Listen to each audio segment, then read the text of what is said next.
Hai, kita ketemu lagi. Kita mau belajar pelajaran bimbingan konseling secara online. Semis harap kalian masih dalam keadaan sehat-sehat, walaupun jenuh, walaupun capek, tapi tetap semangat untuk belajar. Nah, sebelum kita mulai untuk materi, kita mau berdoa terlebih dahulu. Mari kita berdoa. Tuhan, kami bersyukur Bapa, Engkau Allah yang luar biasa. Terima kasih untuk penyertaan-Mu. Terima kasih Engkau telah menyertai kami di sepanjang hari ini. Sebentar lagi kami akan mulai pembelajaran kami. Kiranya Engkau sertai dari awal, pertengahan hingga akhirnya. Berikan kami roh hikmat kebijaksanaan, roh akal budi, roh pengertian, agar kami dapat memahami, agar kami dapat mengerti pelajaran yang akan kami pelajari ini. Dan juga Bapa, agar pelajaran ini dapat menjadi bekal untuk masa depan kami kelak. Kami juga berdoa untuk saudara-saudara kami yang mungkin saat ini sedang mengalami lemah tubuh, yang sedang mengalami sakit. Kiranya Engkau yang mau sertai mereka, Engkau yang mau jamah mereka, berikan mereka kesehatan senantiasa agar mereka dapat pulih kembali dan mereka dapat mengerjakan setiap tugas-tugas mereka. Kami serahkan kegiatan kami, dalam nama Tuhan Yesus kami telah berdoa dan mengucap syukur. Haleluya, amin.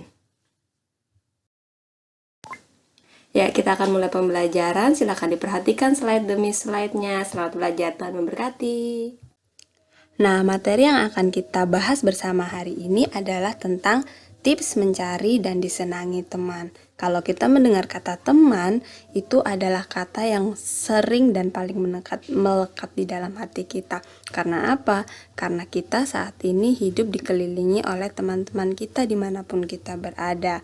Nah, nanti di materi kali ini kita akan belajar bersama tentang bagaimana kita mencari teman, bagaimana kita menempatkan diri juga menjadi seorang teman bagi orang lain.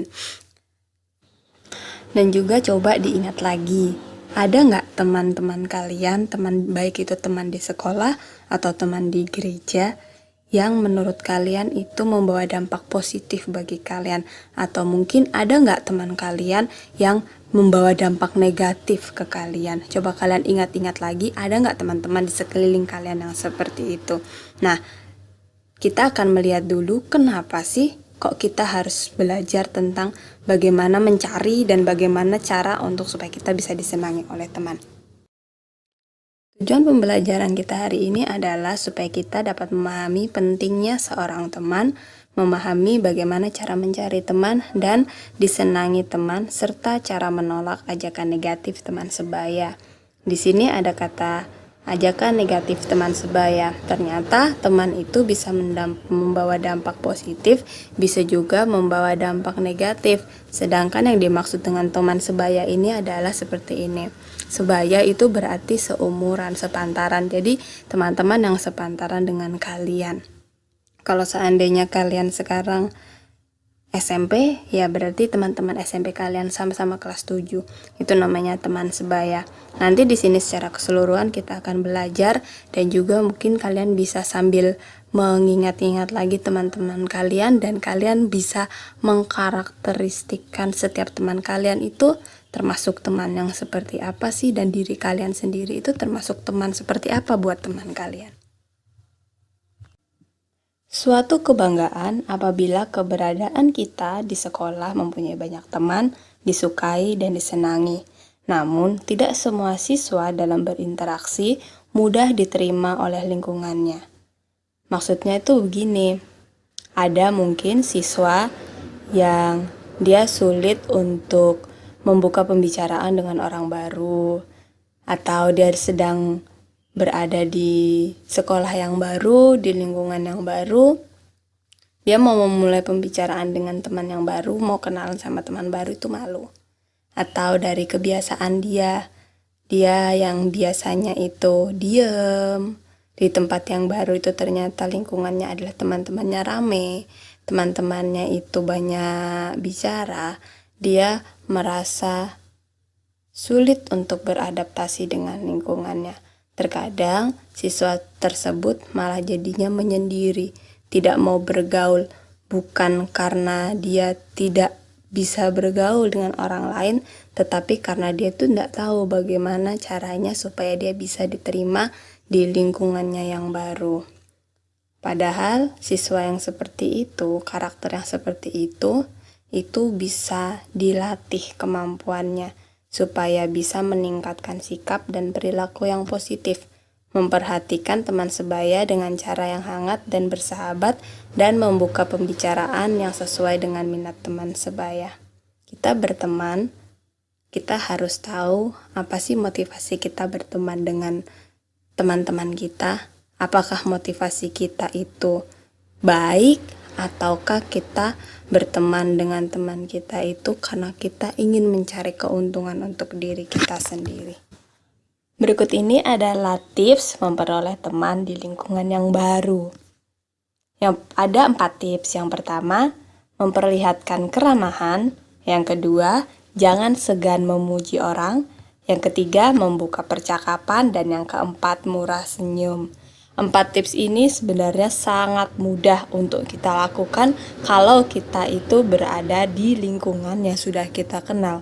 Tetapi kita kadang sulit untuk melakukan kalau kita itu ada di tempat baru, bertemu dengan orang-orang baru. Sebelum saya jelaskan satu persatu, coba kalian ingat kembali waktu pertama kali kalian ketemu dengan teman-teman yang ada di sekolah yang belum kalian kenal. Bagaimana ekspresi mereka? Apakah mereka langsung tersenyum dan berkenalan, ataukah ada di antara kalian yang malu-malu mau kenalan sama temannya, yang nunggu temennya ngomong dulu baru ikut ngomong. Kalau seandainya temennya nggak ngomong, nggak ikut ngomong, bahkan sampai pulang bisa-bisa diem-dieman. Kita lihat yang pertama mulai dari memperlihatkan keramahan. Kalau seandainya kita mau kenalan sama orang, biasanya kita ngeliat dulu wajah orang itu seperti apa. Wajahnya itu seperti wajah orang marah, atau wajahnya itu wajah seperti orang yang bisa diajak kenalan. Kadang kita menilai seseorang dari kita melihat wajahnya dulu. Karena kita menilai seseorang dengan melihat wajahnya, makanya kita juga harus bisa memperlihatkan keramahan kita di depan orang baru, supaya mereka juga tidak segan untuk kenalan sama kita. Toh kita juga kalau mau kenalan sama orang, kita ngelihat orang itu ramah apa enggak dulu, baru kita mau kenalan. Nah, gimana orang mau kenalan sama kita kalau seandainya kita saja tidak memperlihatkan keramahan ke orang-orang yang ada di sekitar. Makanya kadang ada yang nggak mau, aku nggak mau kenalan sama orang itu, kenapa? Oh, wajahnya sangar, bilang gitu. Padahal terkadang wajah itu tidak menentukan sikap. Kadang orang yang mukanya sangar itu baik, orang yang mukanya sangar itu perhatian. Tapi kalau belum kenal, kita menganggapnya jahat, sangar, mukanya nggak mau, ntar nggak asik diajak berteman. Bahkan ada istilah yang sering kita dengar, yaitu wajah preman hati Hello Kitty. Nah, dari istilah itu kita tahu sebenarnya jangan kita menilai seseorang dari tampilannya saja. Tapi kita harus menilai seseorang itu dari sifatnya, dari sikapnya. Gimana kita bisa mengenal sifatnya, bisa mengenal sikapnya? Ya kita kenalan dulu sama orangnya, baru kita bisa tahu. Kita nggak bisa ngejudge orang itu dari apa yang kita lihat saja. Tips yang kedua adalah jangan segan memuji orang. Manusia itu suka sekali sama yang namanya dipuji. Jadi janganlah kita pelit-pelit untuk memuji orang. Apalagi sama orang yang baru kita kenal. Kalau seandainya kita berada di lingkungan baru, di sebuah kelompok baru, terus ada teman kita yang di dalam satu kelompok itu melakukan sesuatu yang baik, atau mungkin dia berpenampilan yang baik, yang bagus, jangan segan muji. Keren lo bajumu, atau tadi keren lo presentasimu. Jangan segan untuk memuji seperti itu. Kalian juga pasti senang kalau seandainya ada orang lain yang memuji kalian. Jadi kalian juga jangan segan untuk memuji orang. Tapi pujian yang kalian ucapkan itu harus pujian yang benar-benar tulus, bukan hanya omdo, bukan hanya karena kalian cari perhatian, pengen diperhatiin, tidak. Tetapi pujian yang kalian berikan itu pujian yang benar-benar tulus, yang sesuai dengan fakta, sesuai dengan kenyataan. Jangan bilang, keren lo bajumu, tapi ternyata yang kalian puji keren bajunya itu, bajunya compang-camping, berantakan, gak disetrika. Kalian bilang, keren bajumu. Atau mungkin bilang gini, Keren loh tadi kamu pas ngomong di depan lancar. Padahal kenyataannya waktu dia ngomong di depan itu terbata-bata, banyak seperti itu. Itu berarti pujian yang kalian ucapkan itu pujian yang mengada-ada, pujian yang kalian hanya pengen muji saja, hanya sekedar di mulut. Biasanya kalau pujian seperti itu malah membuat orang lain yang mendengar itu menjadi sakit hati, bukannya menjadi senang. Yang ketiga adalah membuka percakapan. Jangan sungkan untuk ngajak orang yang baru kalian kenal itu berbicara. Jangan sungkan menyapa orang yang baru kalian kenal. Hanya sekedar sapaan, say hello saja. Hai, kenalkan saya siapa gitu. Dan biasakan kalau kita berkenalan dengan orang baru, sebutkan nama kita dulu, baru tanya, nama kamu siapa? Contohnya, kenalan yuk, namaku Lita, nama kamu siapa? Contohnya kayak gitu. Kalau seandainya kita sudah mengenalkan diri kita sendiri dulu, maka orang lain itu akan lebih mudah untuk memperkenalkan namanya. Tapi terkadang kita salah, kita pasti nanya dulu, kenalan, namamu siapa? Kita langsung nanya dulu, nama dia siapa, baru kita ngasih tahu nama kita. Tapi sebenarnya kita akan lebih mudah beradaptasi kalau seandainya kita kenalan itu, kita menyebutkan nama kita dulu. Baru kita bertanya nama orang itu siapa. Dan juga terkadang memang sulit kalau seandainya kita itu mengajak kenalan, membuka percakapan di orang-orang yang baru kita kenal. Dan itu pasti sering terjadi. Apalagi untuk tipe-tipe kita yang pendiam, yang malu berada di sebuah tempat yang baru. Beda halnya dengan mungkin kalian yang punya sifat yang ekstrovert, yang terbuka, di mana kalian itu suka dan mudah untuk membuka sebuah pembicaraan dengan orang yang baru. Dan satu lagi, kadang mungkin kita punya pikiran kayak gini, kalau seandainya aku yang memulai pembicaraan, diterima nggak ya sama orang yang aku ajak bicara? Tapi sebenarnya kalau kita tidak mencoba terlebih dahulu, kita nggak akan tahu. Bisa jadi orang yang mau kita ajak bicara itu ternyata dia tuh pengen juga ngajak kita bicara, cuma dia nggak tahu caranya.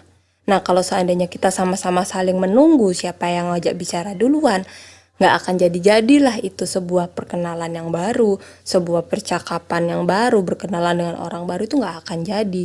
Makanya jangan pernah kalian ragu untuk membuka percakapan dengan orang yang baru. Tapi dilihat dulu situasinya, kalau memang kalian tahu orang yang kalian ajak bercakap-cakap itu lagi marah-marah, ya jangan kalian ajak ngomong.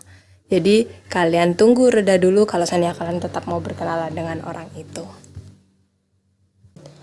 Tips yang keempat adalah murah senyum. Siapa sih yang nggak suka kalau diberi senyuman sama orang lain? Dan juga siapa sih yang nggak seneng kalau seandainya kita lagi senyum, terus dibalas senyum juga sama orang lain? Bahkan kita lebih mudah berkenalan dengan orang lain kalau seandainya kita waktu bertatapan mata, terus orang itu tersenyum dengan kita. Nah, karena kita lebih mudah seperti itu, kita juga harus memberikan senyuman kita kepada orang-orang juga. Maksudnya seperti ini.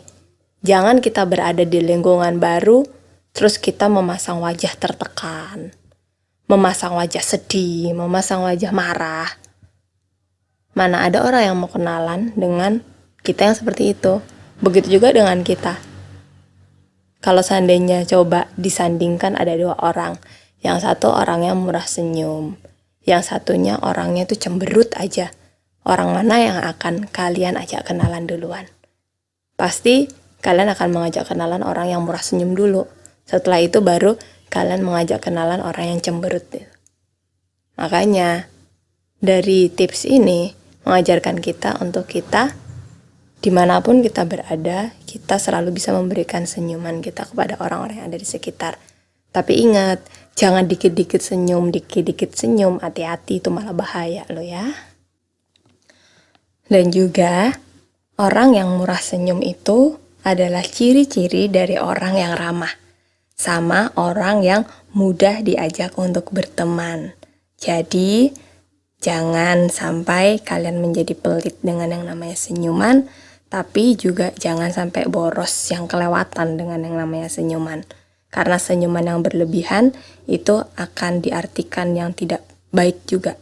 Sesuatu yang berlebihan itu tidak baik hasilnya nanti. Itu tadi 4 tips bagaimana cara memperoleh teman di lingkungan yang baru. Nah, setelah itu kita akan belajar juga tips bagaimana mendapatkan teman yang banyak. 4 tips supaya kita punya banyak teman. Punya banyak teman dimanapun kita berada itu merupakan sebuah kebanggaan tersendiri. Di sekolah banyak teman, di gereja banyak teman, bahkan di lingkungan sekitar rumah kita pun kita mempunyai banyak teman. Jadi kalau misalnya kita jalan kemana, aku punya teman loh di sana. Mau jalan kemana, ketemu sama temannya lagi. Nah, bagaimana cara punya banyak teman? Teman-teman, orang-orang yang mau berteman dengan kita, itu mencarinya itu sebenarnya tidak mudah. Ada tips-tipsnya supaya banyak orang yang mau berteman dengan kita. Yang pertama, menciptakan interaksi. Kalau seandainya diajak ngomong sama orang, orangnya udah ngecipris gitu ya, cerita banyak. Jangan kita hanya menjawab, oh, iya, gitu doang, singkat-singkat gitu. Tapi kita juga harus bisa merespon apa yang dibicarakan sama orang itu. Nah, orang mau berteman dengan kita, mau berteman kalau seandainya orang yang diajak berteman itu senang atau mudah diajak untuk bercerita. Tapi orang nggak mau berteman biasanya itu kalau seandainya orang yang mau diajak berteman ternyata orangnya itu cuek, nggak perhatian. Itu lebih sulit untuk mencari teman. Yang kedua adalah bersikap menyenangkan, baik, dan penuh perhatian. Perhatian kepada orang lain itu salah satu kunci supaya kita bisa mendapatkan teman yang banyak. Orang yang perhatian lebih mudah didekati daripada orang yang cuek. Orang yang menyenangkan lebih mudah berteman, lebih asik diajak berteman daripada orang yang sering marah-marah. Yang ketiga, menghargai diri sendiri dan orang lain. Jangan sampai kita menuntut orang lain mengikuti apa yang menjadi kemauan kita. Dan juga pasti kita juga nggak akan mau kalau seandainya dipaksa disuruh mengikuti apa yang menjadi keinginan orang lain. Kita pasti nggak mau. Jadi kita itu harus bisa menghargai orang lain. Kalau orang lain punya keputusan A, ya udah hargai keputusannya. Apa yang menjadi keputusannya dihargai. Begitu juga dengan menghargai diri kita sendiri. Kalau seandainya kita bisa menghargai diri kita sendiri, orang lain itu juga akan merasa mempunyai sebuah pandangan positif kepada kita. Yang keempat, menyediakan dukungan. Dukung teman-teman kalian, teman yang penuh perhatian, teman yang sering mendukung temannya itu lebih disukai daripada teman yang lebih sering mengejek temannya. Kalau seandainya temannya ada yang jatuh atau temannya yang ada yang berprestasi, dia tidak segan-segan untuk memberi pujian. Kalau ada teman-temannya yang jatuh dalam artian bisa jatuh beneran secara fisik atau mungkin jatuh dalam hal dia punya masalah, teman yang baik itu adalah teman yang selalu ada untuk memberi dukungan, memberi penyemangat, memberi kekuatan. Bukan teman yang tahu temannya lagi jatuh, temannya lagi down, lagi butuh bantuan, malah dijelek-jelekin, malah tambah dibumbu-bumbuin hal-hal yang negatif. Nah, itu adalah 4 tips supaya kita bisa mempunyai banyak teman. Karena dari tips-tips ini tips-tips yang sebenarnya kita juga ingin orang lain itu berlaku seperti itu kepada kita.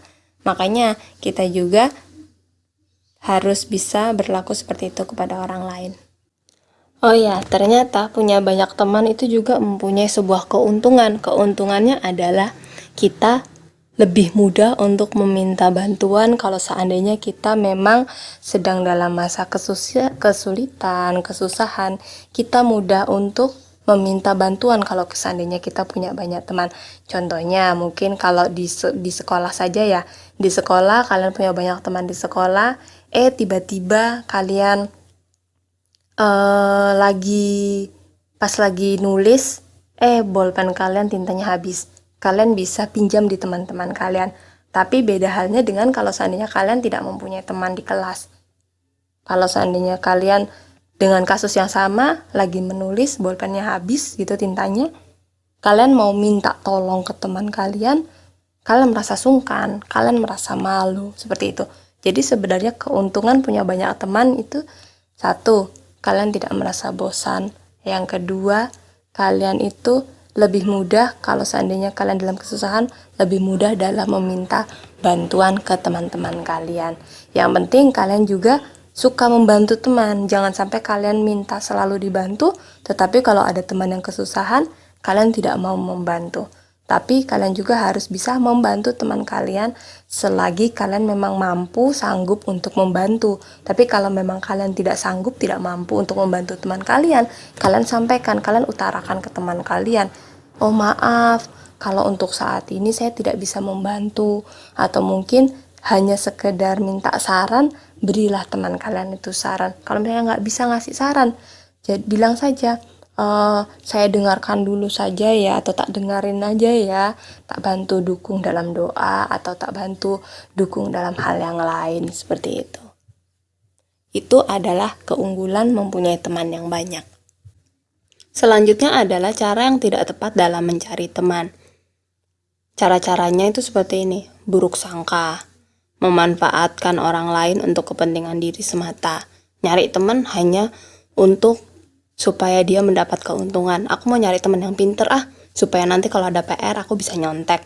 Aku mau cari teman yang kaya supaya nanti kalau pas istirahat aku selalu ditraktir waktu makan di kantin. Memaki, bertingkah laku kasar, membicarakan keburukan teman. Punya teman supaya apa? Supaya bisa diajak bergosip hal-hal yang negatif gitu. Menyebarkan berita bohong atau hoax, mempermalukan teman, dan mengkritik teman dengan cara yang kasar. Nyari teman supaya apa? Supaya bisa bolo-boloan, supaya bisa bikin geng-gengan. Itu adalah cara yang tidak tepat dalam mencari teman. Sama satu lagi, kalau seandainya kita berpikir kita mencari teman supaya kita bisa untung, itu berarti motivasi kita dalam mencari teman itu adalah salah. Mempunyai banyak teman juga mengajarkan kita supaya kita lebih banyak menyaring ajakan-ajakan yang diberikan oleh teman-teman kita. Karena terkadang ajakan-ajakan yang diberikan, yang diajukan kepada kita itu merupakan ajakan-ajakan negatif. Berikut adalah tips bagaimana cara menolak ajakan negatif dari teman kita. Yang pertama, jangan sungkan untuk mengatakan tidak, mengatakan tidak dan menolak ajakan dari teman kita kalau seandainya kita tahu hal itu adalah hal yang negatif. Yang kedua, jelaskan alasannya. Kenapa sih kalian nolak ajakan itu? Contohnya, aku nggak suka dengan ajakan itu. Atau mungkin, orang tua aku nggak setuju kalau aku melakukan hal itu. Yang ketiga adalah, kalau seandainya memang teman kalian tetap memaksa mengajak kalian melakukan sesuatu yang itu adalah hal yang negatif, minta bantuan kepada teman lain. Minta bantuan kepada teman lain untuk menjelaskan kalau seandainya ajakan yang diutarakan ke kalian itu adalah ajakan yang salah. Tapi kalau seandainya tetap dipaksa setelah minta bantuan ke teman kalian yang lain untuk memberitahu teman yang mengajak itu, dan teman yang mengajak itu tetap memaksa, kalian bisa melaporkan itu kepada orang dewasa. Bisa kepada guru kalian, bisa kepada orang tua kalian. Melaporkan hal-hal atau ajakan-ajakan dari teman kalian yang menurut kalian itu hal-hal yang negatif. Kalian bisa melaporkan itu kepada orang dewasa. Bukan berarti kalian menjadi tukang lapor, berteman kok dikit-dikit lapor, bukan. Tetapi ini adalah salah satu cara supaya kalian bisa terbebas dari hal-hal negatif karena pengaruh dari teman-teman sebaya. Oke, materi kita tentang bagaimana mencari teman sampai di sini. Nah, tugas untuk minggu ini adalah kalian mencari novel atau komik yang ceritanya itu tentang persahabatan, dibaca dan dipahami isi ceritanya. Setelah itu, dibuat sinopsis dan analisis setiap karakter yang ada. Setiap tokoh yang ada itu dibuat karakternya. Oh, tokoh A karakternya apa-apa-apa, tokoh B karakternya apa-apa-apa. Nanti kalau seandainya kalian sudah membuat sinopsis dan membuat analisis karakter, kalian bisa mengetik menggunakan Word, Microsoft Word, atau catatan yang ada di HP. Hasilnya silakan dikirim ke email atau ke WA yang ada di slide. Silakan dikirim dan di email. Waktunya adalah 1 minggu dari batas pengiriman akhir, 1 minggu dari diberikannya tugas ini. Oke, selamat mengerjakan. Tuhan memberkati. Ya, sampai di sini dulu pertemuan kita, pembelajaran kita hari ini. Semoga bisa menjadi pengetahuan baru lagi, dan juga tolong tugasnya dikerjakan, dikirimkan sesuai dengan waktu yang sudah ditentukan. Sama Miss masih tunggu, ada beberapa yang masih belum mengirimkan tugas-tugasnya ya. Jaga kesehatan terus, tetap semangat, jangan lupa olahraga. See you di waktu yang akan datang. Miss kangen sama kalian. Bye-bye, Tuhan memberkati.